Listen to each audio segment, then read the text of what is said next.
Lesson Extra 5. Buddhism and Beauty. Professor J.D. Virasakara, Sri Lanka. Paragraph 1. With the doctrine of impermanence, suffering, and unsubstantiality, anicca, dukkha, anatta, in the forefront, is it possible to speak of a concept of beauty in Buddhism? Has it not often been suggested that Buddhism is a religion of pessimism, and that, with its doctrine of renunciation, Buddhism would have very little to do with notions of beauty? Although these remarks may at first appear to be very convincing, they are far from the truth, and are no more than mistaken generalizations. Paragraph 2. Let us first examine the doctrine of the three marks of existence: impermanence, suffering, and unsubstantiality.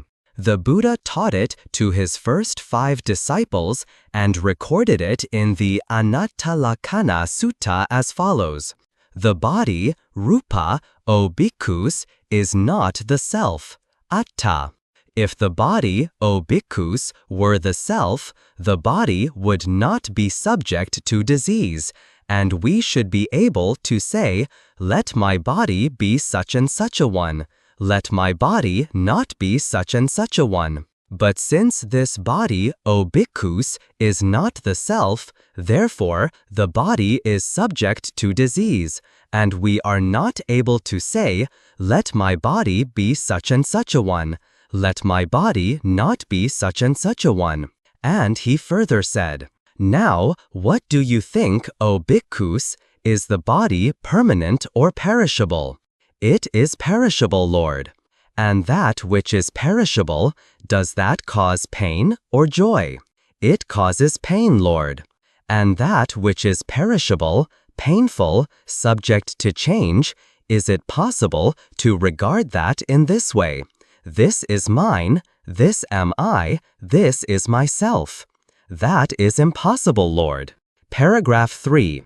In this manner, the Buddha admitted the presence of suffering in this world, and by a method of analysis, he pointed out to his disciples that attachment to things without a correct view as to their true nature is the cause of suffering. Impermanence and change are inherent in all things. This is their true nature, and this is the correct view. And as long as we are in variance with it, we are bound to run into conflicts. We cannot alter or control the nature of things. The result is, hope deferred makes the heart sick. The only solution lies in correcting our point of view. Paragraph 4. The Buddha has declared that the thirst for things begets sorrow. Tanha jayati soko. When we like persons or things, we wish that they belonged to us and were with us forever. We do not stop to think about their true nature, or, in our great enthusiasm, refuse to think about their true nature. We expect them to survive time, but devour everything. Kalo gasati batani. Youth must yield to old age, and the freshness of the morning dew disappears before the rising sun. Both are expressions of the natural law of change.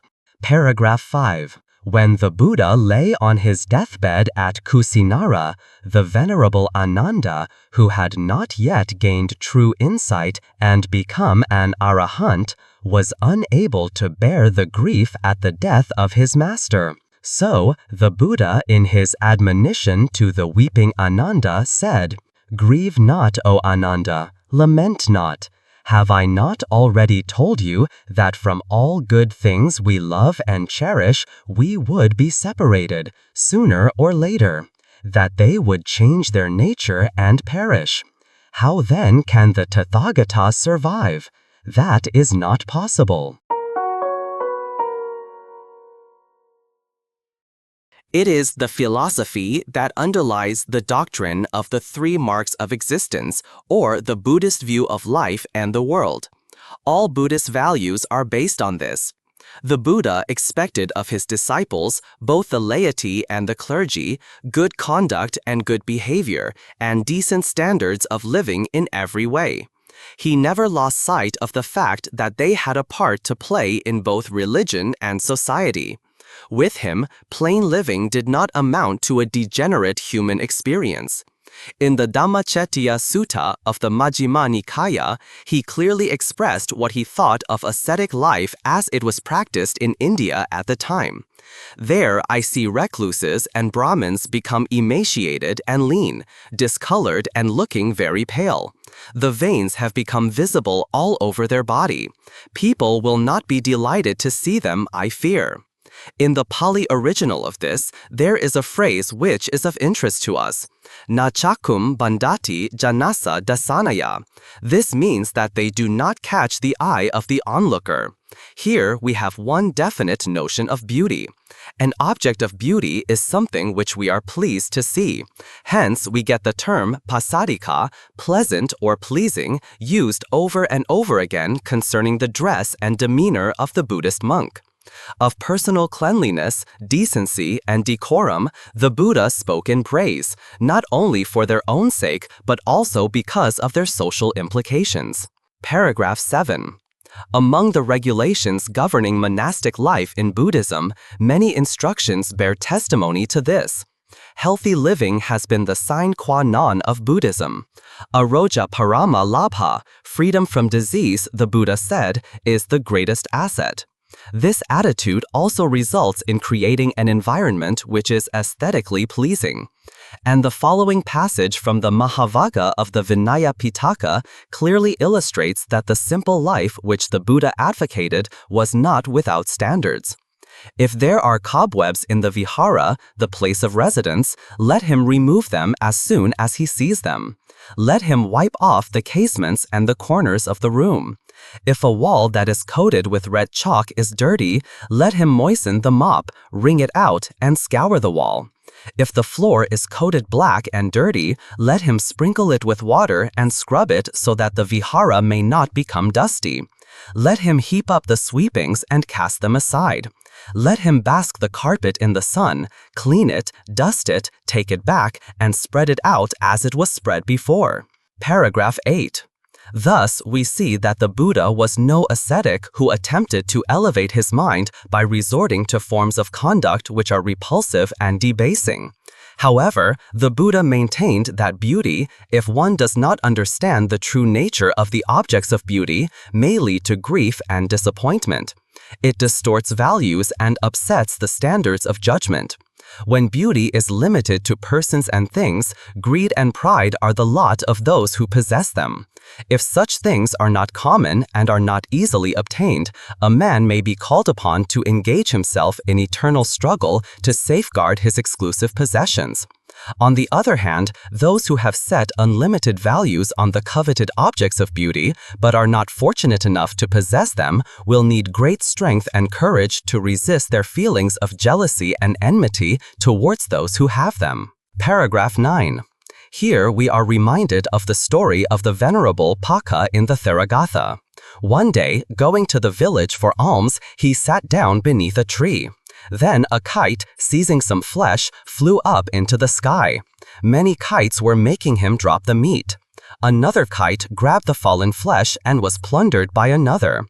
And the bhikkhu thought, just like that, meat is worldly desires, common to all, full of pain and woe. And reflecting hereon and how they were impermanent and so on, he carried out his mission, sat down for his afternoon rest, and, expanding insight, won arahantship. Paragraph 10. The Buddha does not avoid objects of beauty, nor does he run away from them. He only refrains from making them the basis for strong and individual likes and dislikes. Whatever there is in the world, pleasant and lovable, we are attached to them, and we develop a dislike towards their opposites. Placed in this philosophical setting, the Buddhist recognizes beauty where the senses can perceive it. But in beauty, he also sees its change and destruction. He remembers what the Buddha said with regard to all component things, that they come into being, undergo change, and are destroyed. Therefore, the wise man acquires a great depth of vision. His admiration is not colored by a greed for acquisition and possession.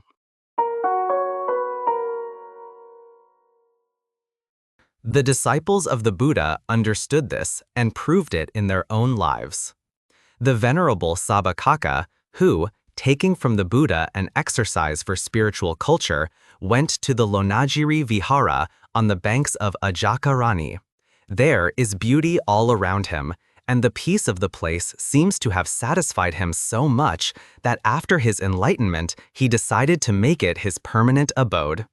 His heart is filled with joy as he describes the beauty of the place, but not what a remarkable sense of detachment he displays. When I see the crane, her clear, bright wings, outstretched in fear to flee the black storm cloud, a shelter seeking to provide a safe shelter, then doth the river Ajakarani give joy to me. Who does not love to see on either bank clustered rose apple trees in a fairy array? Behind the great cave of my hermitage, or hear the soft croak of the frogs, well rid of their undying mortal foes, proclaim, not from the mountain streams, it's time today to flit. Safe is the Ajakarani, she brings us luck. Here is it good to be. In the enjoyment of the beauty, the Venerable Sabakaka is not agitated. What needs to ruffle him and disturb his peace? There is nothing that he is in danger of losing and nothing that he needs to jealously guard. Paragraph 12. Herein, the mind is freed from pettiness and strife, and man finds contentment and rest.